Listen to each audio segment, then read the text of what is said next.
Yo, what's up? It's Preacher Jeter, and we're back at it again with another reaction.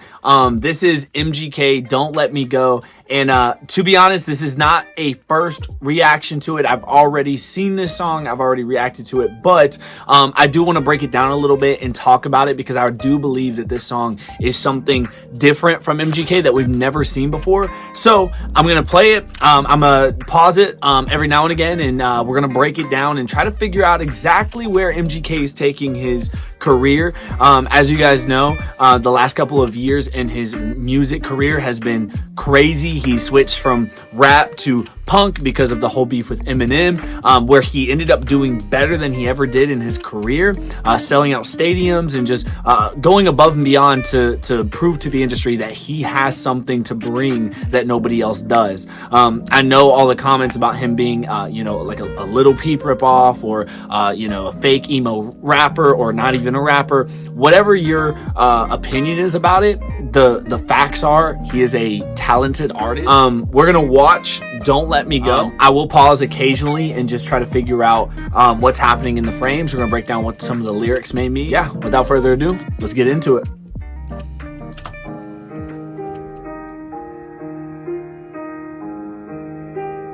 I like the piano.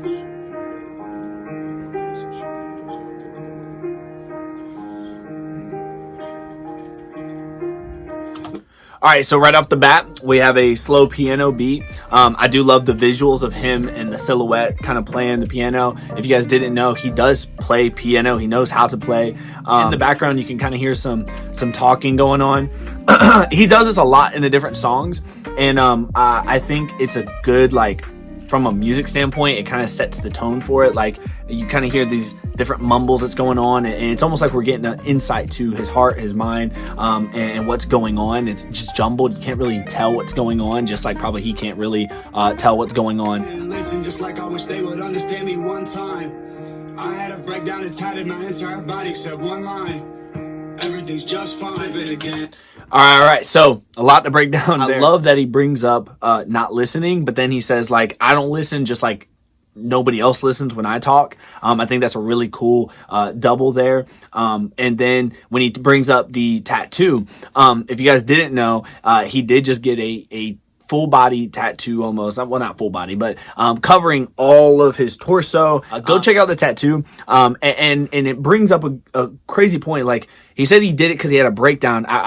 And when he posted it, it said for spiritual purposes only. So from a, like, preacher standpoint, from somebody who believes in Jesus, who believes in God, who wants to see the best in humanity, the best in the world, and I do believe that Jesus' teachings are the best, the most solid teachings, that if you follow Jesus, you're not going to be led wrong. I really hope that he found hope in Jesus. It is interesting that he is starting a spiritual journey of sorts, and this song kind of encapsulates it. So we see the first, remnant of that being the cross. And if you look at the tattoo, it makes a cross on his chest. But I do think that it's something positive maybe, and only time will tell. So now going into the beat, we start off with that piano, and I love that he's sitting at this table and he brings up the classic, like, lunchroom beat, right? The lunch table beat. I've done this beat a couple times myself. Let's continue.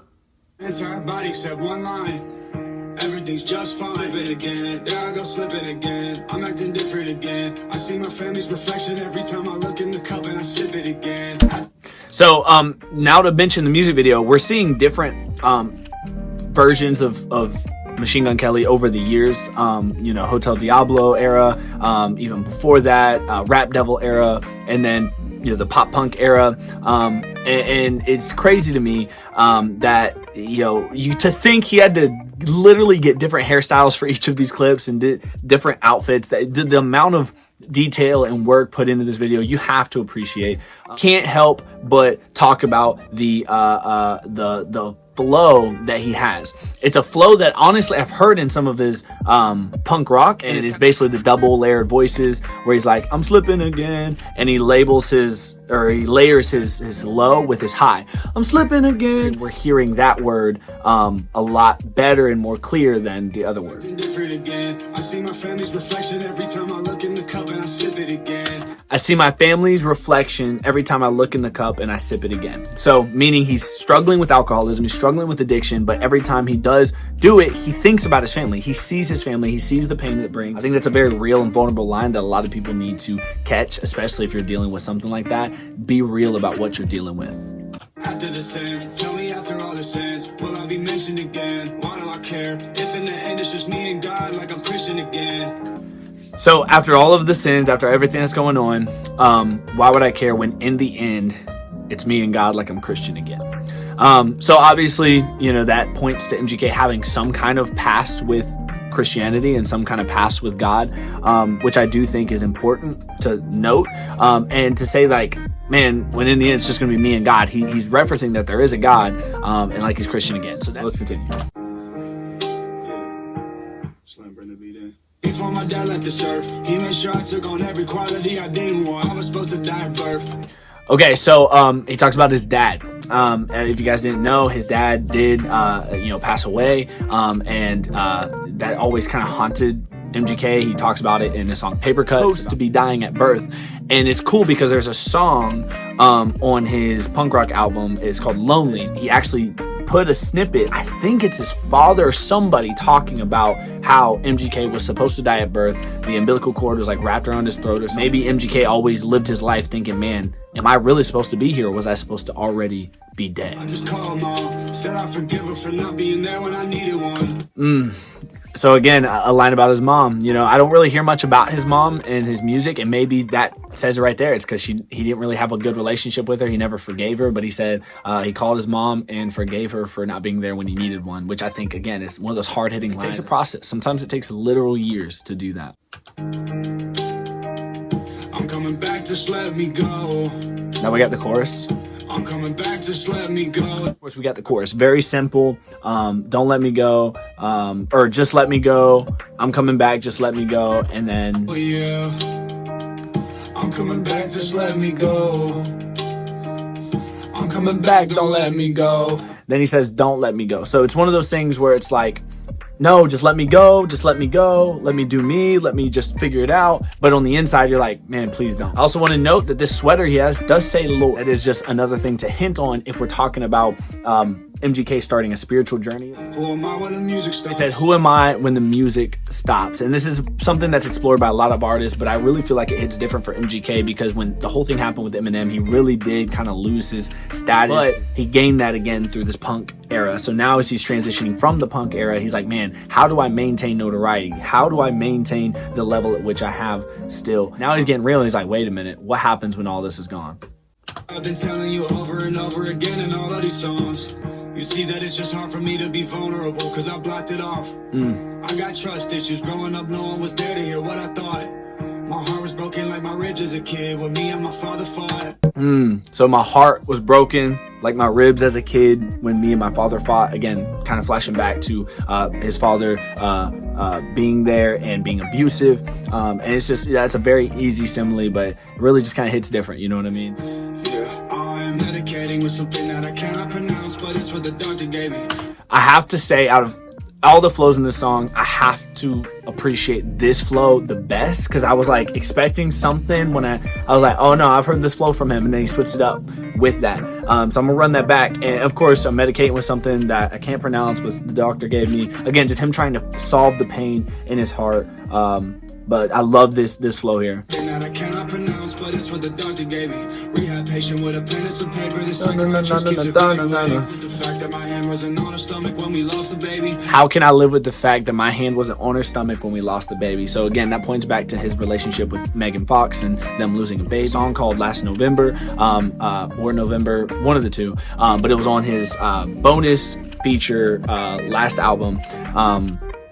Mainstream Sellout, and so if you guys go listen to that song, man, that is all about just like kind of losing the baby and him trying to deal with that. I'm assuming he wasn't there, maybe because they were having some issues at the time, or maybe he was just on tour, but for whatever reason he wasn't there, and that sucks. I don't got no one to turn to because everyone's dead in my life that was trying to raise me. searching for someone to tell me who I really am. Man, that one hits different because it's like, man, I'm trying to figure it out, but I don't have anybody to even get advice from because everyone who tried to raise me is gone.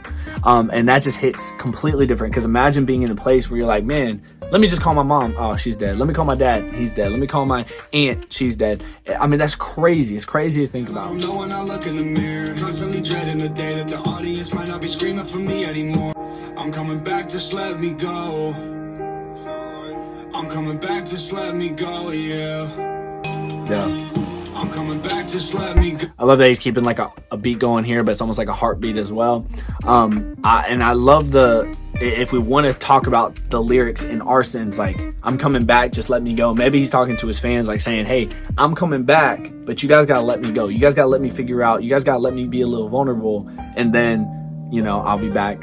I don't know what it means. Is he going to take a break? I don't think so. I think this is opening a door for a future MGK that we've never even gotten to see before. As much as I love depressed MGK and sad MGK, it's the same thing with NF. I don't want to see them there forever. I want to see them explore different levels of life, because life isn't always valleys. Sometimes you do get these moments of happiness, and I want to see him happy. Oh yeah, I'm coming back, just let me go. I'm coming back, don't let me go.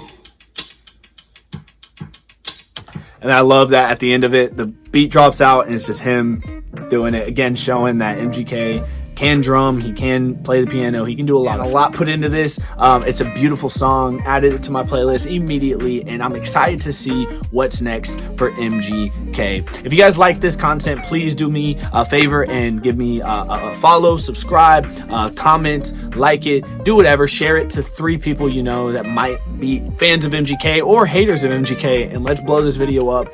But I appreciate y'all for tuning in, and there's gonna be a lot more content coming in. I'm just starting, but hey, I have big plans. So if you're rocking with me, you're rocking with me. Love you guys, and see you guys next in the series of Preacher Reacts. Thank you. Bye.